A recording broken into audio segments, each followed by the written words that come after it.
Good afternoon, everybody. Good afternoon.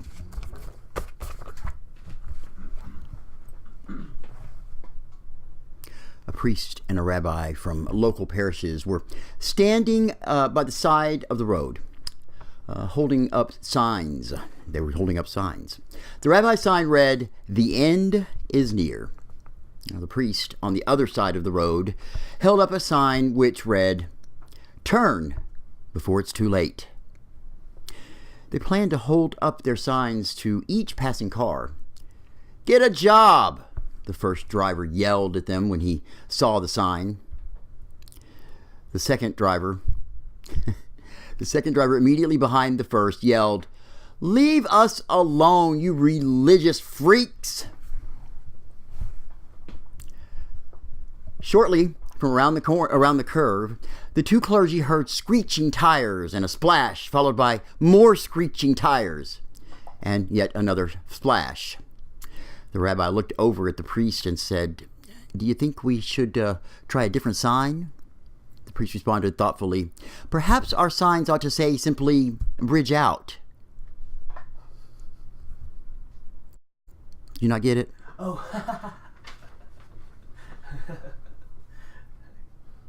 Wow. Okay. Wow.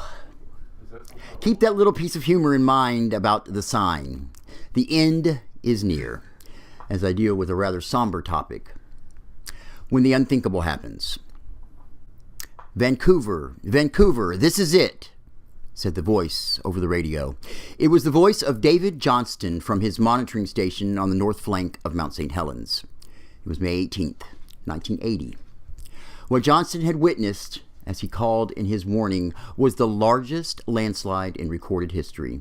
A magnitude 5.1 earthquake had caused a wave of earth and ice to rush down the side of Mount St. Helens at 150 miles per hour. By the time it petered out, the landslide had entombed 24 square miles of forest.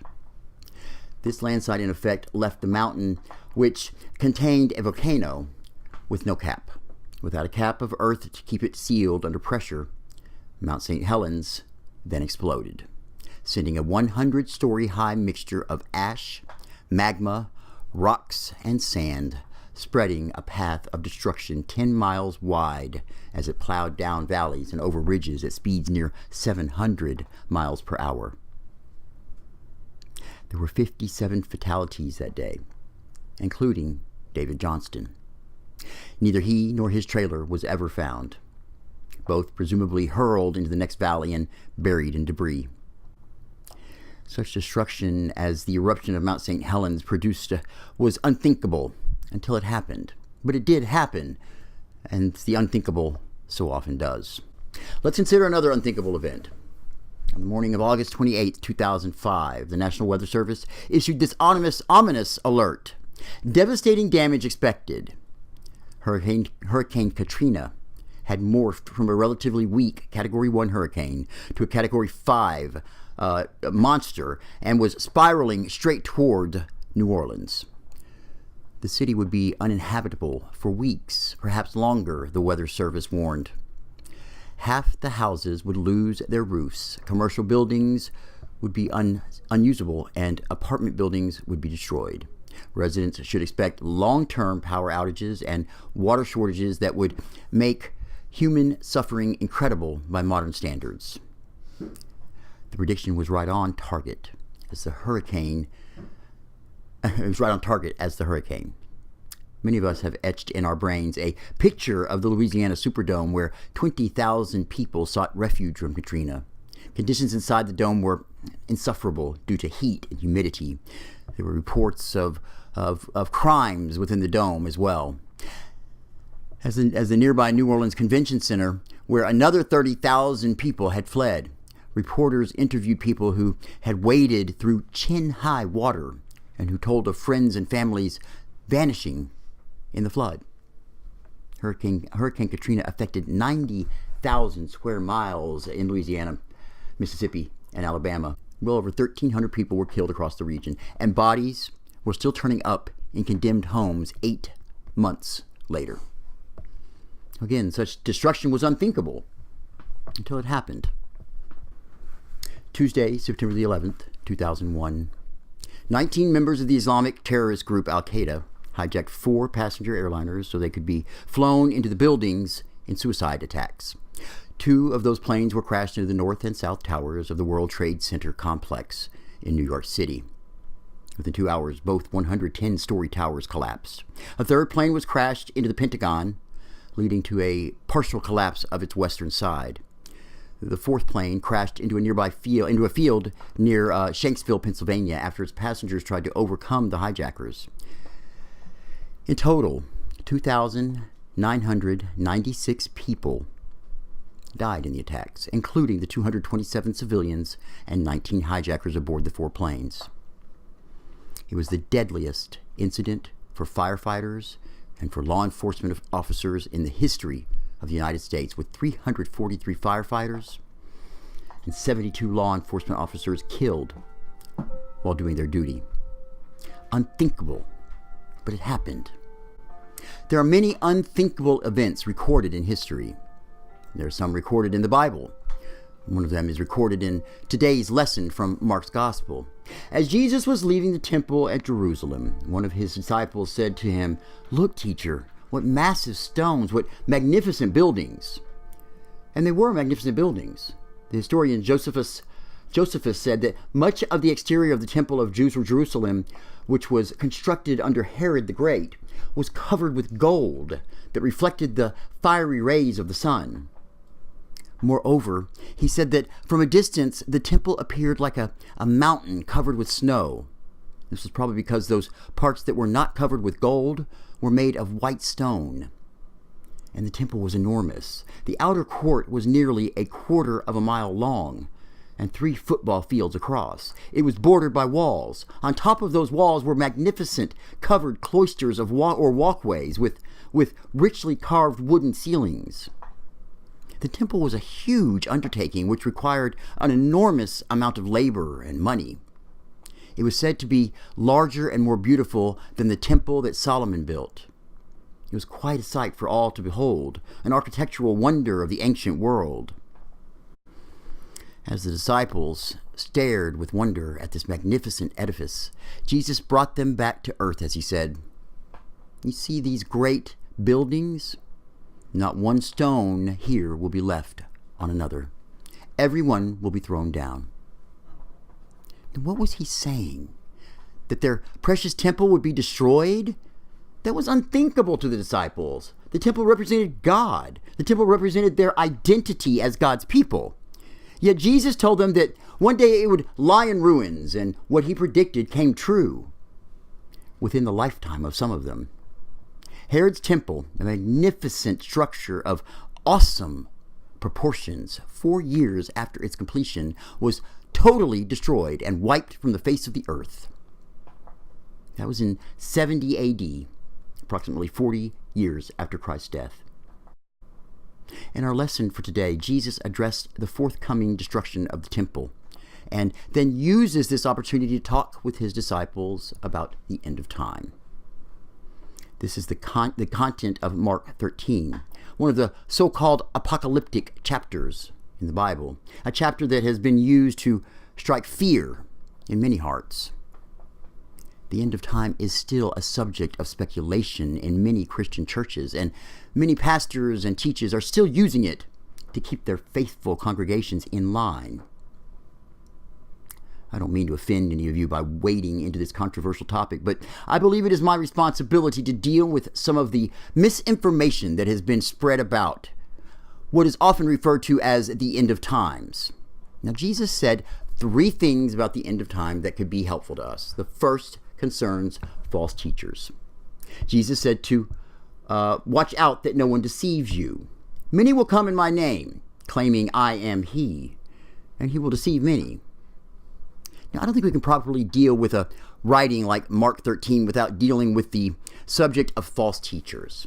There's a popular misconception that has been spread in recent times about the end of life on earth known as the rapture. As Marcus Borg points out in his book, Speaking Christian, most Christians throughout history never heard of the rapture, and with good reason. The word and the notion it embodies are a modern innovation. going back less than 2 centuries. Nobody even thought of the rapture until the 1800s. Because millions of Christians think that the rapture is a biblical teaching and thus has the authority of the Bible behind it, it is important to know that it is neither biblical nor ancient, says Borg, but was first proclaimed by a British evangelist named John Nelson Darby in the first half of the 19th century. Now, Darby concocted his vision of the rapture by his interpretation of a few passages in the Bible that speak about the second coming of Jesus and the end of the world. Now, according to Darby's imaginative scenario, the rapture begins a series of events that will unfold 7 years before the second coming of Jesus and the final judgment. More specifically, it refers to an event when true Christians, as he would term them, will be raptured, that is, taken up to heaven before Jesus is coming. Those who are raptured will be spared the tribulation, the horrific suffering, wars, and devastation that face those who are left behind. Now, as you have probably guessed, the rapture is the premise of a series of novels appropriately titled Left Behind by authors Tim LaHaye and Jerry B. Jenkins. These novels have sold more than 60 million copies since they began to be published in the mid-1990s. Obviously, these books have made their authors quite wealthy. All 12 in the original series have been on the New York Times best-selling fiction list. Before the Left Behind series, there was the late great Planet Earth, a best-selling book by Hal Lindsey, describing the same scenario. These books and the movies that have been based on them have had a disturbing influence on many Christians. For one thing, they have convinced as many as 40% of American Christians that the second coming will happen quite soon, and they have stirred up much fear among many impressionable readers. Those who espouse such concerns seem to confuse fear with faith. Arousing fear in people can be both quite easy and quite profitable, as many cable news channels have learned. That's quite different than the faith that Jesus instills in his followers. In fact, the constant admonition of Jesus is, don't be afraid. But that's the first thing that Jesus warns us about in Mark 13, being led astray by false teachers. And the second thing Jesus warned his disciples against was misinterpreting contemporary events such as wars and natural disasters as indicators that the end is at hand. Now he says, when you hear of wars and rumors of wars, do not be alarmed. Such things must happen, but the end is still to come. There have always been natural disasters, and there always will be such disasters. Will be such disasters. Fortunately, particularly in this country, we are better protected against such disasters than any generation that's ever lived. We have never experienced disasters in the scope of those experienced by other nations and other generations. For example, on July 5th, 1201, in Egypt and Syria, the deadliest earthquake in recorded history struck. This disaster rocked the eastern Mediterranean and killed over 1.1 million people. Nearly every city in the Near East felt the effects of the quake. Then there was the bubonic plague, or Black Death. It killed almost 33% of the entire population of Europe when it struck between 1347 and 1350. It also affected millions in Asia and North Africa. There have even been flu epidemics through the centuries that have killed millions of persons. Each time a great tragedy has occurred, people have thrown up their hands and said, "This is it. This is the end of the world." But each time they've been wrong. Jesus warned his disciples against misinterpreting contemporary events such as wars and natural disasters as indicators that the end is at hand. Don't panic, friends. This world may be around for many more centuries or even millennia. But here's the most important thing you need to know. Jesus made it very clear that nobody knows when the end of time will be. Jesus said he even didn't know. We read in verse 32 of Mark, but about that day or hour no one knows, not even the angels in heaven, nor the Son, but only the Father. It might be tomorrow. It might be 10,000 years from now. Nobody knows. Foolish people keep setting dates, but so far they've been totally wrong. If you run into somebody determined to announce how soon the end will come, ask him if he thinks he is smarter than Jesus. For Jesus said, even he didn't know when it would be. How much more definitive can you be than that? In a classic Peanuts cartoon, Linus and Lucy are standing at a window watching it rain. Lucy says to Linus, Look at it rain. What if the whole earth floods? Linus answers, it won't. God promised Noah in Genesis chapter 9 he would never flood the world again. The sign of this promise is the rainbow.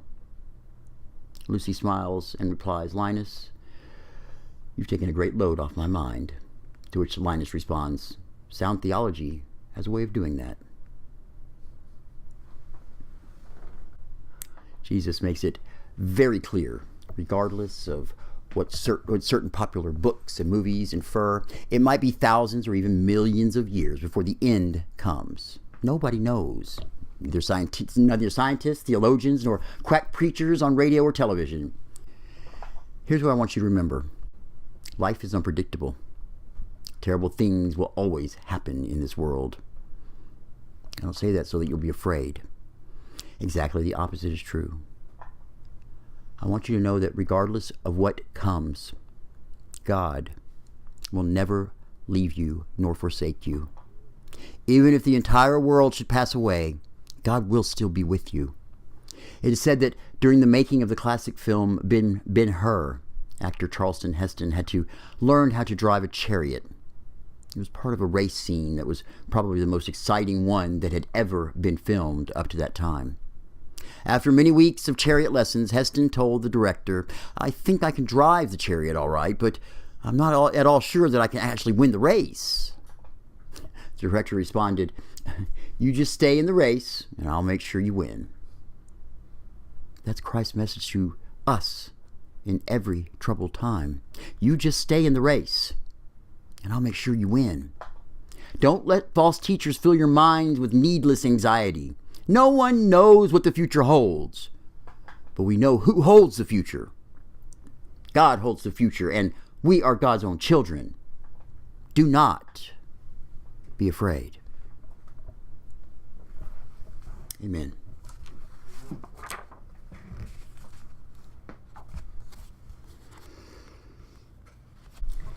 All right, weekly announcements. This is Thanksgiving week. Let's not forget. This Thursday is Thanksgiving. So let's not forget. Okay. Pray at DallasULC.com. Pray at DallasULC.com. This is for prayer requests. You can choose to remain anonymous. You can choose to give us your name. You can choose to have your prayer request just said in our daily prayers. You can choose to have your prayer requests on our Sunday, during Sunday, and have it put in our intercessions. Okay? So, also, this is also a place where you could request to have a service dedicated to one of your loved ones for any reason. Your birthday, your graduation, to honor somebody who's passed. Just give us an email. We'll get back to you on that. And we only ask for a small donation to the church to help cover the costs. Okay? So, like I said, Thanksgiving. Thursday, November 22nd. Today's the 18th. 22nd is Thursday. Okay.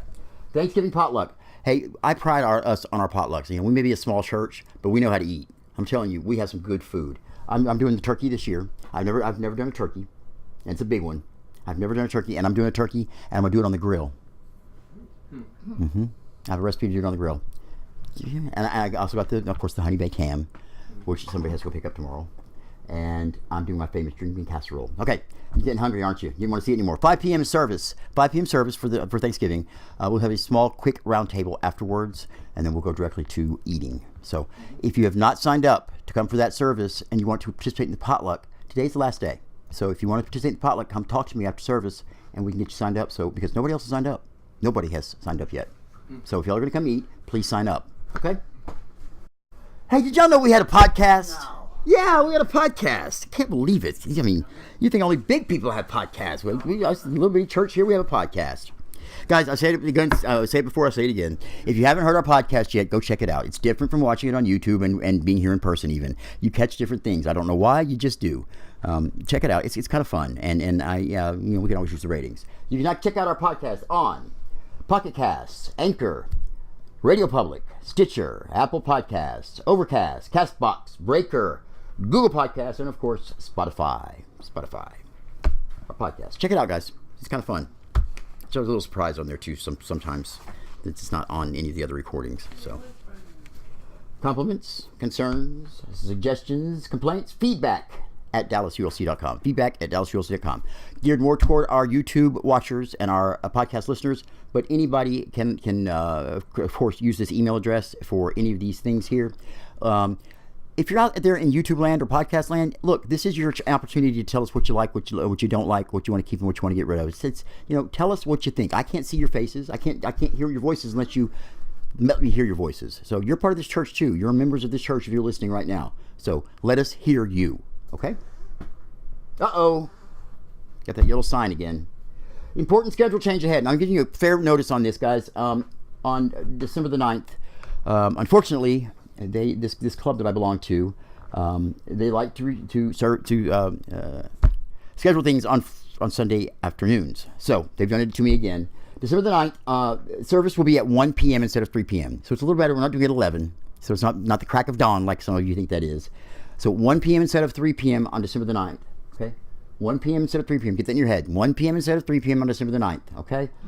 Services will resume the next weekend, which is the weekend after my birthday. December the 18th is the next Sunday. That was a shameless plug there if you didn't notice.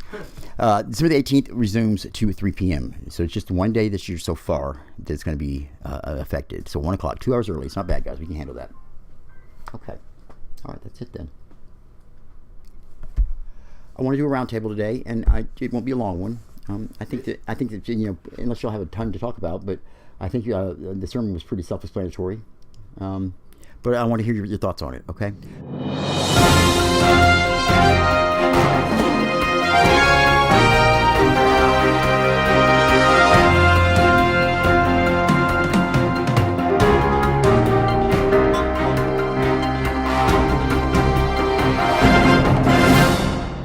What you like? What you not like? What do you want to keep? What do you want to get rid of? What do y'all think of today's service today? What do you think about the big end of time?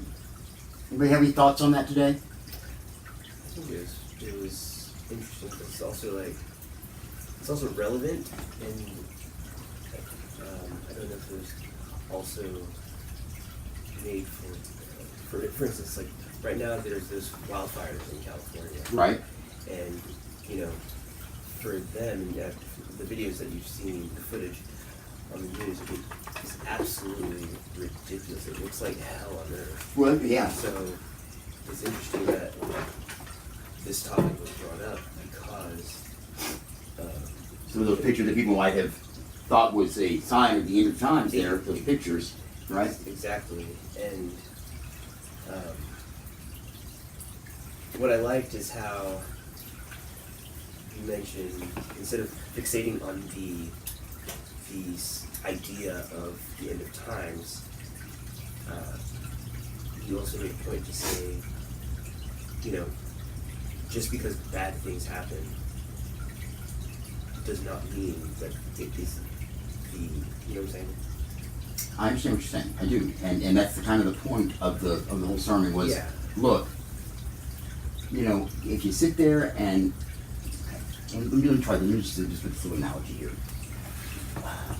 A basketball team, college men's basketball team is playing in the finals, the Final Four, the final game of the championship game. Okay, yeah. They were up by one team was up, and Team A was up by 40 points at halftime. Okay. Well, the team that was winning came out at halftime, a little cocky, that they had it, put the B team in. Slowly, the score got whittled down. Whittled away. They got it down to pretty close game, 10 points, with 2 minutes to go.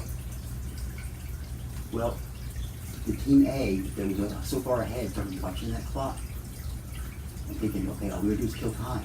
We don't have to do anything. Just kill time. We can win it. Just kill time. Don't let them get the ball. You know what happened? They lost by 1 point. Because the whole idea behind this is you can't sit and watch the clock in anticipation of something happening. That's why one of the reasons God doesn't tell us when the end of time is coming. Because can you imagine if you knew when you were going to die? The exact time you were going to die. Do you realize what people would do? I mean, it would be nuts. And not only would, so some would, it'd be beautiful, saying goodbye to their family members, whatever. So I think a lot of them would be run up the credit cards, go rob a bank, go do whatever you're going to do, go hit those bucket lists and let it go, right?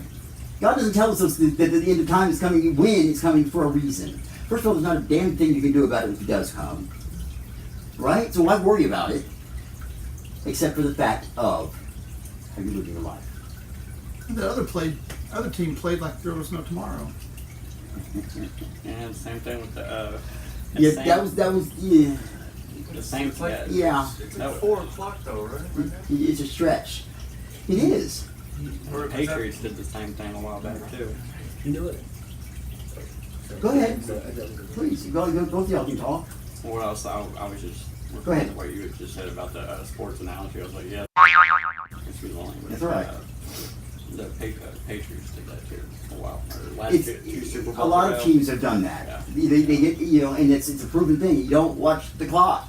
They try it. So we have to train, kind of beat into these guys. That's not going to work. You'll lose. You may not lose every time, but you will lose. Mm-hmm. Don't watch the clock. We talk about our lives, and like I say, if you knew when you were going to die, we'd all do some really strange things. This world would probably not be very a very nice place to live because a million people a day die in the world. And I mean, 1 million people a day. Can you imagine 1 million people a day running with their credit cards? You're not talking about a Christmas shopping spree, Right. I mean, and we're gonna die anyways, and we all have to die. That's we're all correct. gonna die anyways. You might as well just live your life with peace. The minute you stop worrying about petty and tribal things, and living all crazy and stuff, man, it's a lot easier. It's a lot easier. Do that which is right. Well, do that too, but That's all you do. You just definitely we were talking about this earlier. Thinking back on it, I just what this sermon has realized is it highlights the fact, for me, is you're right. Don't focus so much on the time. It's like because this is a simple idea that we don't know when the end is coming, or just the idea that the end of the day is coming. It's like what's it worth to even fixate on something like that? Not. And even more so highlights the fact that you need to just completely put your faith into God and live your life. and yourself. Keep faith in God and yourself. Absolutely, and yourself. And God already has faith in all of us. And that's the point you're going to make. Let me get to see what you have to say here. Go ahead. You said it was simple? Life is simple. Well, It's just not easy. Okay, well, It's very simple. it's simple and It's just not easy. right. It's simple to follow, to know what these rules are that we're supposed to follow, right? It's simple. They're simple rules. Don't steal, don't cheat, don't kill, right? They're simple. Well, why are we doing that? But They're simple. it's hard That's, to do them, to follow them at all times. It's hard not to be greedy and take for just yourself. Our biology is made up that way. We as humans are made up to be self-supporting before we support anybody else, before we help anybody else, is to help ourselves. Now, I mean, right. I get what you're saying with that too, because that's definitely true, But it is easy. It's real easy being being a good person, not stealing. If it don't belong to you, it ain't. Don't touch. Don't hurt nobody. Don't just be a good person and just like that. That's easy. That's easy. But You're a better man than I am, because I find it difficult. Well, I find it difficult to always be honest. I find it difficult to always do the right thing. I find it difficult at times. yeah. I figured. I don't think any of us are here without sin. No, not at all. Not at all. To err is human. So To err is human, but don't use that as a crutch, No, absolutely. right? Because that, We talked about that. Don't sit there and dwell on it, because you're human and you are going to sin. We are. But don't use that and say, well, since I am going to sin, let's go ahead and do this Yeah, sin. yeah. No, that doesn't work. You know, No, that's that's not the way it works. I'll just ask for forgiveness tomorrow morning, though. That's not repentance. Asking for forgiveness is not repentance, and repentance was required to forgiveness to have your sins forgiven. You must repent. And what does repent mean, folks? Turn away from. Turn away from, quite literally, to turn away from. Okay. So how do you turn away from that sin? You acknowledge it, Okay? and you be mindful of it, because again, to err is human, and you can't. I mean, for some things, you just to say you're never going to sin again is false. But that's okay. Here's my story. Okay, I go to Walmart, go down and get my Hubba Bubba. Hubba Bubba. Pocket, I'm out the door. Walking down the street, chewing that Hubba Bubba. It's so good at first, and I start feeling guilty. And I start crying. Oh, I took the Hubba Bubba. I'm so sorry. Chewing the bubble gum, chewing all that bubble. Oh, I'm so sorry. I'll never do it again. I'm sorry. I took the bubble gum. Okay. The next day, I go back to Walmart, and I go back to that same damn line. Store. And I do the same thing. I'm chewing that Hubba Bubba, and it's so good. And then I go, oh, I can't steal a Hubba Bubba. I just stole it again. Oh, I'm so sorry. And I eat another piece. Okay. I said, I'm sorry. I acknowledged it. Hubba Bubba is gum, by the way. Oh, I'm sorry. Is that outdated or something? I'm sorry. Hubba Bubba. Bubblicious. It's still around. Bubblicious? Remember that one? Right. Okay, so what am I not doing? The biggest part is actually being sorry and That's just trying not to do it again. Actually being sorry. Because if you're going the next day and doing the same thing, you're not sorry. You're not sorry. You're not repenting. Am I right, Baylor? Correct. You're literally. You're BSing yourself and everybody else. Truly, or you Don't bother. truly repent. You're running in the opposite direction. Absolutely. What's the song that talks about let me run at the first sight of sin? We hear it all the time here. I can't tell you that. It's at the end of the director's cut of the Most Reverend. You know, nobody's perfect. Well, Bubba, I got you Nobody's guys, see? perfect at all. Nobody's perfect. Nobody's You know, perfect. You're correct. I know a couple times where I've had friends ask me, or a really good friend of mine, if I can, send them some money and stuff, and I don't really do that. I've done that once. What or if it's the twice. right thing to do? I felt bad because I did once or twice, but Why did you feel bad? Why would you feel bad? Guilty. Why did you feel guilty? If it was because I something- had the money, I could have. I just didn't. I figured I needed better for me. At the time that I could use it next week for paying my bills or whatever, and I needed it, and you knew they needed it. yeah. Well, yeah. And What do I all say the about time. guilt? What do I say guilt is? You remember? Guilt. It's a gift from God. Why? Why is guilt a gift from God? Anybody? Because Conscience is the way God talks to you. Yeah. Mhm. Guilt says, you know what? I may be doing something wrong here. That's it's popping up in your face saying, hello, God here. Might want to re-examine your last few steps. That's what guilt is. There is some misguided guilt as well. Some guilt we put on ourselves that really isn't necessary. Just because I have it doesn't mean I have to give it to you. Yeah, but Just because I have it and I can afford to give it to you and help you, and you really need the help. That's when that guilt kicks in. Now me, I let it run me way too far. See, I let it go beyond reason because they describe me as generous to a fault. I let people take advantage of the fact that I try and do the right thing, and it's hard for me because honestly, I expect people to be like I am. I expect them to care about other people. I expect them to generally care about other people's well-being. And honestly, they don't. Love your neighbor. I haven't They met don't care. one person that truly, other than my mom and stuff like that, Is it because she's your mom or because of the person she is? the person she is, Okay, and well, there you go. and because she's my mama, but yeah, I've always been just disappointed. So how do we as human beings, as members of this earth, let's kind of go there, okay? I want to go there. How do we do something about that? You can't change people. We all know that. You can't make somebody change. You can take a torch of water, you can't make it drink, right? Correct. But what can we do?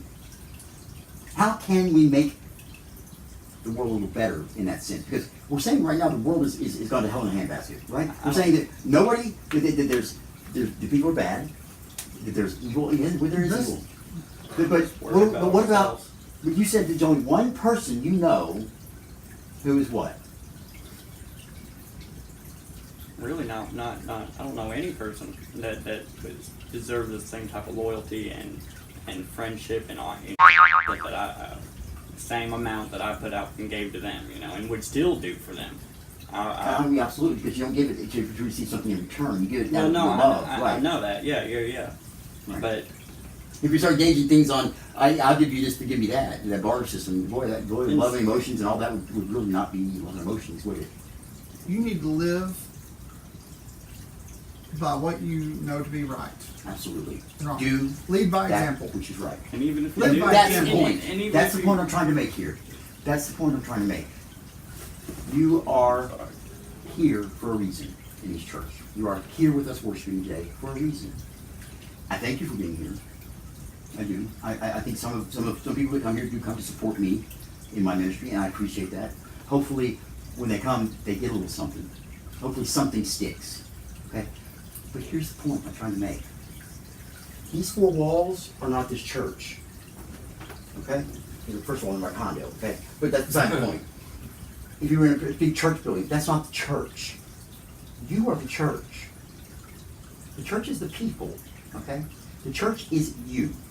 And whether you come here once or a million times, you're a member of this church. And if you go out there with the attitude and some of the principles we teach here, or we try to espouse here, that I find mandatory in my life, you are already leading by example. It's up to a jet plane is what it sounds like to me. Okay? So if you do that and try and live up to some of these, I'm going to call them ideals, they are. Remember, the Ten Commandments are not. They're not the be-all, end-all. The Ten Commandments are what we are to be just above the barbarians, to be considered human. So, if all you're doing is following the Ten Commandments, yeah, you're leading by example. You're doing okay. But there's a lot more to do, and you know what it is. You already know what it is. You know what you have to do. You have to be men and women for others. You have to live your life for others. And how many times have I said it? I live that. I try and live that ideal. I don't do it 100%. I am human. I don't do it 100%. I don't give as much as I should. I'll tell you right now, I don't live my life for others. Why not? Because pretty much all my life, I live for myself. I live for. Anybody ever helped you in your life? Yeah, of course I've had. Families helped me a couple times. A few strangers, but Family helped you just a couple times. Yeah, I mean it's like small stuff, nothing from like financial or big to help What me about out when you were in born? life. Well, yeah. Brought all the way up. Yeah. Hey, Mom and Dad took care of you. Which is why that side of my family, I'm lucky to have them because they are truly the definition of what do you call it, unconditional love. Absolutely. And which is something I wish we all had for each other, like God has for us. It's hard. When I say I live for myself, I just mean like I look out for me. Always. You have to. You still have to look out for you. I'm not saying not to. I mean, I'll give somebody the benefit of the doubt, but I always expect the worst. And that's being prepared for things I think that can happen. But still try. Still that doesn't mean that I have to change being who I am because that ain't gonna happen. Why not? Why do you say you're not going to change? I mean, because when I'm saying that, I mean like my what I would do for like if we're gonna be if we're gonna be friends, you're gonna seriously be in my life for a long time. Yeah, I'm pretty committed. I'm pretty loyal. Stuff like I think most friends would say they were. Most good friends would say they were loyal. No. For anyone to say that, they're not changing for anybody, I got news That's- for everybody. We're all changing continuously. That's the whole idea of our lives. Yes, there needs to be a balance between watching out for yourself and then being your brother's keeper. Right. Guess what? We're our brother's Right. keeper. Right. There's a balance. Right. So Do all- things. all- So all do I- your all To I was- be so in do the think world, about it. but not of it. all I meant by that was So do I don't have to change my morals. I didn't. My integrity is the things that I hold true to me. Like when I was in Vegas, one thing I never ever did when I was there was held up a sign or stole from a gas station. I kept those. And are those bad? Okay, stealing, yes, is bad. But holding up a sign, No, now listen, but to me, the minute I did that was the minute I was you were what? that was it. That You was giving it. up. Pretty much. You giving yeah, up. pretty much. That's what you're And saying I about was- your I about was- your own thoughts about yourself. Because everybody's out there constantly doing bad, and it's easy to get like that on the streets. But Oh yeah. Yeah. yeah. So yeah, I'm like, yeah. I want, go ahead. I want to comment on what Sure. you said earlier about how you expect the worst or Oh yeah, hope for the best. Yeah, you hope for the best. I don't think that's necessarily a negative. It's not. It's being way prepared, like I yeah, said. exactly. And if I Being could- mindful. Of It's unfortunate we have to think that way. It is unfortunate. But I think that creates a more Healthy. aware and wholesome individual because you're then able to discern. Okay, this is where I stand. You know what I'm saying? Mhm. And as long as you can acknowledge that and also anticipate Exactly. the potentiality of these things happening, There's nothing- people being or whatever. There's nothing anybody can do that could hurt you or surprise you. You know what I mean? If you're, yeah, it's sad. It's sad that. Oh, things can still surprise you, and they will. We talked about that today about the disasters that happen. Things will still surprise You know, you. things will definitely surprise you, but if you keep yourself at a certain, don't get too invested, at least. Yeah. To where you Let me just stop you for a second, though, and can kind of catch you with this, though. Okay, about being Depends invested. on what you're getting too invested in. Right. That's the first thing. People. That's the first thing. People, Secondly, you'll be disappointed every time. You will. well, But here's the problem with not getting too invested, not letting yourself get too involved in other people's lives. I mean, I'm not saying go out and become a monk and become a Jesuit and give all out your money, whatever. I'm not saying that. What I'm saying is, we talk about these emotions all the time, about love and hate. And if you're holding back all these emotions down here that you know, because you're afraid of being hurt, then how can you ever experience that unconditional love we talked about before? Because without, I know this is kind of going in a circle here. I mean, just catch me on the backside of this, all right? As T.D. Jakes would say. Let me get there. It's a long way around. Let me get there. Okay? You're holding back. So you're not putting out all of your emotions. You're holding back your stuff. You're not letting them go too far. You're keeping that level head. Yeah. you're absolutely right. So you're limiting yourself on both ends, which is okay. You want to do that to a point at times, but I think you can't say that you want to do that all the time with everybody, because I think you have to be able to trust somebody in this world besides God. And hopefully He's put somebody in your life that you can do that for. They may not always be there, but at times there's somebody in your life, I hope, that you can trust more than, as much as you can trust, you can say almost as much as you can trust God, right? Because if you're not letting yourself get both those real high emotions, like getting close to that unconditional love, which most people never attain, and understanding those other emotions over here, like hate, which you have to understand to get this, then you're missing out on a lot of things God gave you. You're missing out on a lot of joy, a lot of happiness. Yes, a lot of this stuff too. But I've talked about it before. You can't have this without this. You can't have unconditional love without hate. Well, like I said, I'll give someone the benefit of the doubt. It's going to go as far as they make it go. I'll do. Absolutely. It's always up to you. And that's fair. Yeah. That's fair. That's all I'm asking. Yeah. This is your path. I'm just talking. When I talk like that and I get all emphatic like that, I'm talking about me and my path. Okay. Well, that's and I'm throwing usually it out there at you. That's just usually when I meet somebody new and stuff like that. We all have to be a little guarded. Yeah. Well. But I give people. I do too. I give way too much trust, and I do. I know I do. But it's me. That's what I do. I give too much trust when I first meet somebody. The problem is, they don't realize. People don't realize that when they break that trust with me, Mm-hmm. That's it. I'm not going to necessarily, throw you out of my life. I still think I have something to give you, and you have something to give me. There's a reason our paths crossed. But You mean battle? Yeah. Nice? You let me down. we're not in battle. Oh. But that trust, that almost that innocence is lost. Okay, that it's over, because it was going to take a hell of a lot for you to try and earn that trust back and get to that level with me again. It's just, and sometimes, and most of the time, it's just not going to happen. They're not willing to invest the kind of effort it's going to take just to come back to what I had given them freely to begin with. I gave it to them freely, and they didn't realize the value of it until it was gone. And then we're like, okay, wait a minute. And that's their loss, That's It's our my human loss, too. nature is That's to how I see protect it.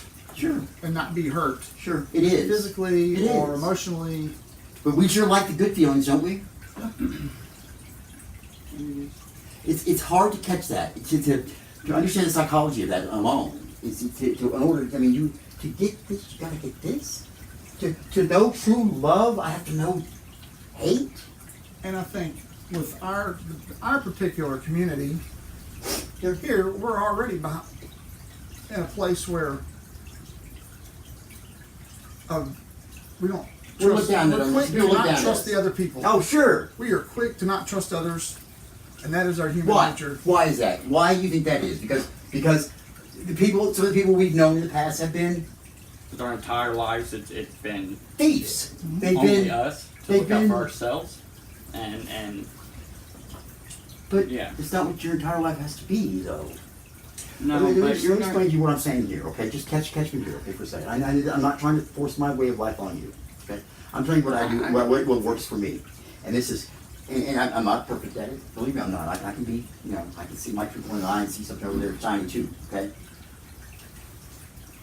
By being a man and a woman for others, which is something that I am so adamant on, and is a cornerstone of this church. When I give, I'm not giving away my condo, okay? No, okay? If I did that, and I signed off my condo to the first person and said, hey, look, here you go, I'm giving this to you, meant for others. Well, I've just screwed everything up because now I can't help anybody else. I have to have my basic needs, met here as well. and But you said help I- everybody I- else. But you said don't help everybody else. Wait. That's not what I said. I never said that. I I said read be a a- man and woman for others. I read a verse in the Bible a while back that I think it was John maybe. And if you're cold, if you are cold, or if someone's cold and you got 2 blankets, give one to them. But Absolutely. if you only got 1 blanket, if you What do want to you give do? it to them, that's up to you. It is up to It's you. up to you. But And if you're going to freeze to death, it's probably not a good idea, because then you Yeah. can't help it. Okay, look, when you're in an airplane, and the stewardess is talking before the plane, right? And they talk about if you're a mother, and your child's on board, and the oxygen systems fall from the ceiling, They say, take the mask and place it over your mouth first, then over the mouth of the baby. Now, why do they do that? because if you can't, What does mother want to do first, though? First, that thing gets done. Get my baby some oxygen, save him. Yeah. Right? but if you're dead, But she's dead now. And who's taking care of that baby? That's the whole point I'm trying to make here. About you have to guard yourself as well. You have to take care of yourself as well. But watch this. But watch this though. When I give, and it's taken time in my life to do this, by being a man for others, by giving of what I have, my time, my abilities, my talents, my money, whatever I can give, or am willing to give, it didn't happen right away. It wasn't that I just walked around the corner and somebody handed me back $10 more and handed me back there $5. But it happened gradually. And as my gifts kind of increased, as I started kind of going into this lifestyle of being a man for others, more of a man for others and learning about it, so did the gifts begin to down the line. I get, and it's not always monetary, it's not always the same thing back, it's other people's talents that they're donating to you. that they're No. giving to you because you've given to somebody else back here. That's what being a man and woman for men and women for others is. That's how that works. You give and pay it forward, right? Honestly, for me, I just a man. Your name is all you got. Your name's all you got. So if I can still go, well, I just mean life. Really, it really Well, is. that is life. People are gonna know you by your character and your standards. As Right. long as I know that I'm still, He set me up, isn't he? Non digliamus verbo nec lingua se non opere et veritate. Morte, Right. We and I had a conversation about this. yeah. Put your money where your mouth is. Actions speak louder than words. Yeah, absolutely. That's the best way to say that without saying all the little words that we got there. So it's true, right? Actions speak louder than words. That's what you're saying. My name is my name, and that's if I don't do what I say I'm going to do, Exactly. then your name is. Yeah, and if that don't matter to you, then whatever. So what does that matter? What does your name matter? That just matters to me. I Why? like being known. I like being known for if we are friends and in the same whatever group I'm in at the time. I never doubt that I am who I am, and that always means something to me. I mean, to know that. That's just what I like. I just like having a good name and just being. I will say this: you're beyond your years, but you have a lot of life, a lot of living left to go, and there's a lot to experience. Listen, Yeah, listen, no. listen, I'm not listen. looking Just forward hear me to out. Hear me out for a second. Open your mind a little more to some crazy people talking to you, because sometimes God puts people in places to talk to us and give us messages or tell us things or teach us things. Faith. And it seems like the most strange person or strange thing. Maybe that's why it was, so you remember it. Reason for the season. Just, You know, just keep your mind let open me- on let me- things. let me I get think this out real there's a quick. lot to go there. A while back, Hello. I did let myself get too emotionally involved with somebody. Hey, I'm The not first opening time I actually did in a while, long time. Why? Time. Why don't you let yourself get Because emotionally involved? I was trying. The reason I let my guard down. Why did you put it up so high to begin with? Well, when Been I hurt. when I love somebody like that, I love to the fullest. You're preaching to to the the choir. fullest, and that's a weakness for me. Yeah, That's yeah, been a it can be. weakness. It's almost killed me. You can be. But I was willing to try, and I wanted it to work. I really wanted it to work, and I wanted to put in the effort. I let all my Or guards did down. they? I thought so. Did you? Really? Yeah, There weren't any I signs. thought so. No signs. Nothing. There's no friend saying, "Hey, dude." No. I mean, I met this person on Facebook. I just hit him up, and I say, "You want to go out to eat sometime, whatever, blah blah blah," which I don't ever do. I'm And too so when you shy. fell totally, completely in love with them, and you were willing to do anything for them, how long have y'all been together? Yeah. I'm just asking. It was like 3 weeks at the most, And how old were you? This was like 2 months ago. So you were 23. Yeah. The funny thing was, I mean, We've feel all been like 23, by the way. I feel We've like all been there. Yeah. We've all been there. Man, I wanted that shit too. We all want that kind of relationship. That's something that we. I too But come to think have a about it, weird dream like you that. wouldn't. Okay, talk to me. Tell me about it. I think it was first grade.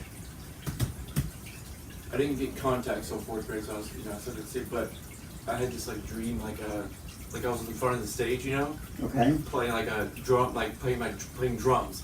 Okay. And this was before I had built up a passion for percussion and drums, which I eventually later did. You know what I mean?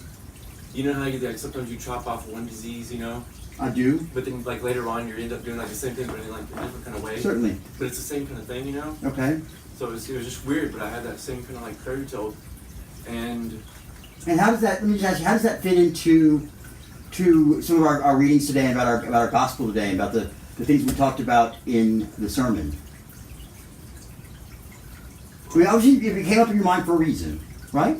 So I'm trying to figure out what triggered that to come up in your mind. That's why I was trying to. That's why I was right. That's why I was because I think it was like I said. It was like first or second grade, right? That's why I mentioned I didn't get my contacts until fourth grade. I mean, my glasses.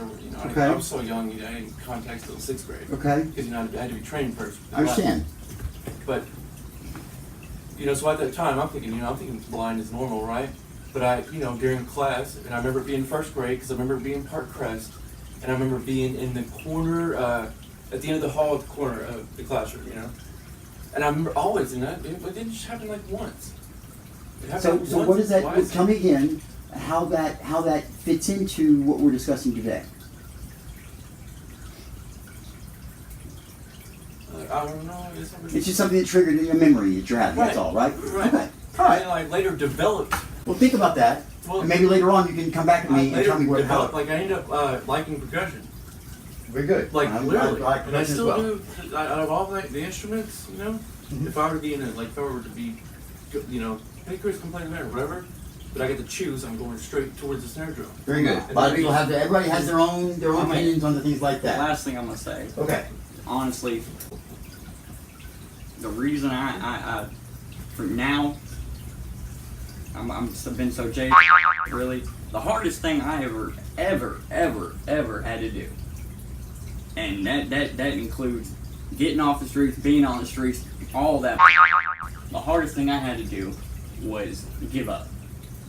I had to give up on my relationship with my fiance that I was with for like 2 years, 3 years, built a life together, and the last thing I saw was her sleeping under a bridge. And I literally I was walking away because my parents bought me a Greyhound bus ticket to get me out of there. And having to leave her there, that sucked. And since then, I'm just kind of like, I don't want to get like that again, So Yeah. I wasted a whole year. It almost killed me just because I didn't know when to give up. Understood. If you ever want to talk a little more about things like that, that's what I do. I mean, I do pastoral counseling and some things that are a little more personal like that. I don't mind bringing them up in the roundtable, but sometimes you got a little deeper, and we don't always have the time at the roundtable to put enough time to it. So you always let me get a call, and we'll talk about it here. Okay. All right. Listen. Go ahead. Don't ever give up. I can just tell already. You deserve to be able to let your guard down. You deserve, and you know what I'm saying. I know it's tough, but that if you think about even the whole story, it's like life is going to be a continuous ocean of waves. I don't know that I asked you a question. You can't have the ups and downs, but because you're very complex way of thinking and doing things. It sucks because you will experience certain events in your life differently, just differently. Hey, listen. What do you mean by Why don't y'all, if y'all want to do some more personal stuff here, we want to kind of keep things going where we're going. I don't mean to interrupt you. I'm sorry. I don't mean to interrupt you. I think it's beautiful what you're doing. Hold on a second, please. But we got to move on. I've got to look over Virginia to take care of you before we leave. Okay. Okay. I'm sorry. We just ran a little bit of time, but y'all are welcome to talk after the service here, one-on-one or whatever. Joe's talking to you more. Okay. All right. Very good. All right. Listen. I have just a couple questions for you guys. Okay. And I'm going to throw it out there. I'm going to give you a suggestion on how to do it, or I'm going to do it a little differently. Okay. Hunter. What would you change about this service if you could? Seriously, you're not going to hurt my feelings. I want to know what you guys think here, because I need to know your honest answers. Please do not spare my feelings. I want to know what you would change about this church service if you could. And nothing's excluded. Everything's a fair game here. Long song. That on. Okay, we'll get around here. Anything at all, Hunter? Nothing. What when you think about coming to church and you don't come, and you go to something else, what made you not come? Not to something else. What the factor over here that you got? Oh, well, I don't want to go and deal with all that right now. All that. How come you're asking us now? Huh? Oh, sorry. What? I said, how come you're asking us this now? I'm curious. Oh wait, no, because it's the evening service, right? Service is over. We're almost service is almost over, and I'm kind of trying. I asked something at the beginning of the round table. What do you like? What do you not like? What do you want to keep? What do you want to get rid of? And you guys never give me an answer, so that's what I'm going for. I doubt it. Go ahead. I would like a certain level of disrespect you change. Not by you. Okay. Well, you have to explain it to me. If you're going to say it, you put it out there, you're going to put it out there. Okay, for instance, I personally am not going to go to a daycare and then start cursing. You know what I'm saying? Understood. I think that out of respect for what this is and what we're trying to do here, that is what I would like to be changed. Okay. As far as people... I understand what you're saying. I get you. And I get you. And we get all, the idea of a church is all welcome. Okay? And what offends some people in church doesn't offend other people. You know,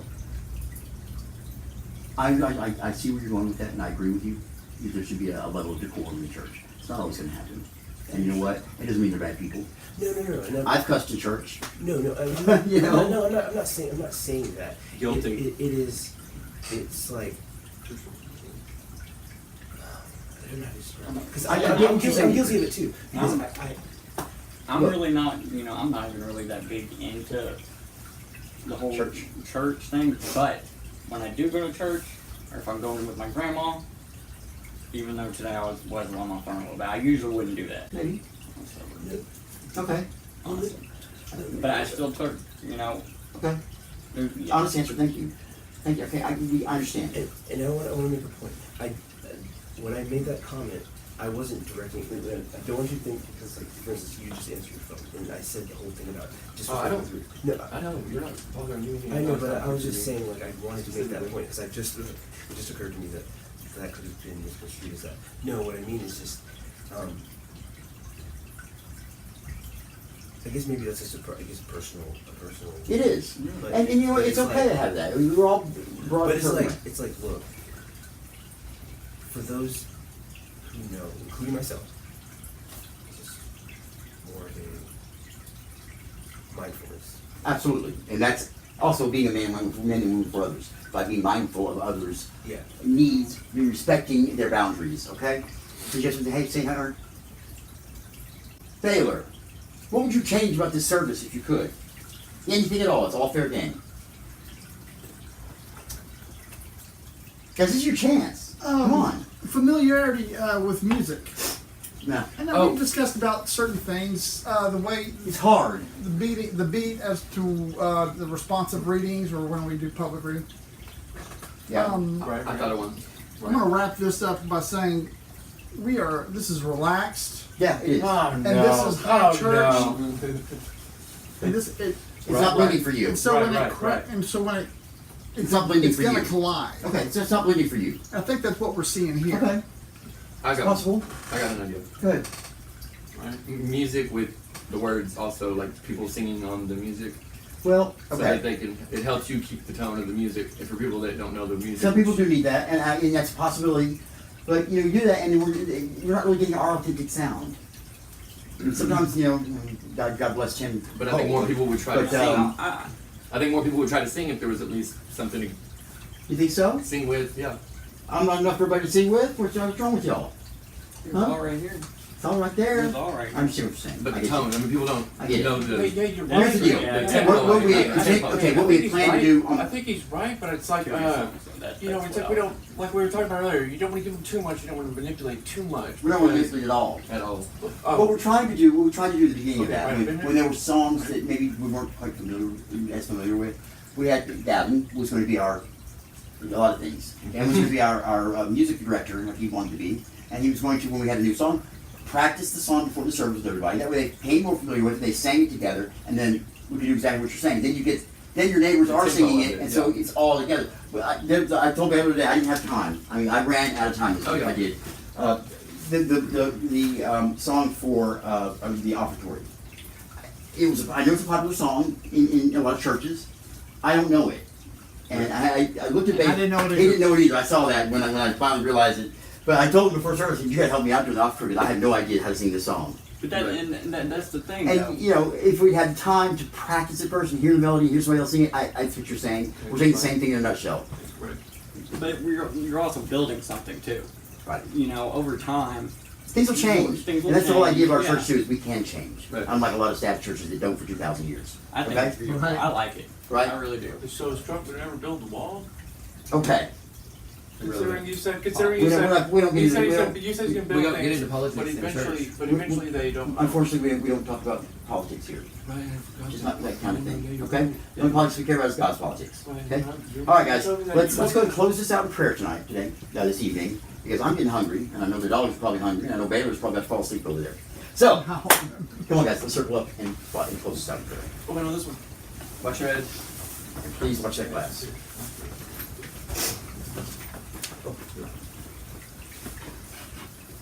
Fan was on the entire time.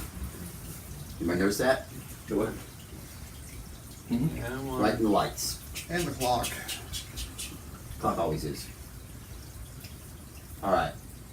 Short and sweet, guys. Thank you for being members of this church. Thank you for sharing freely with everybody so that we can all grow together. And thank God for today and for every second of your lives. Amen. Okay, guys. Thank you. Please help me get this room back together. I've got to call him back over. Something's wrong with Oh, Priscilla. making us work?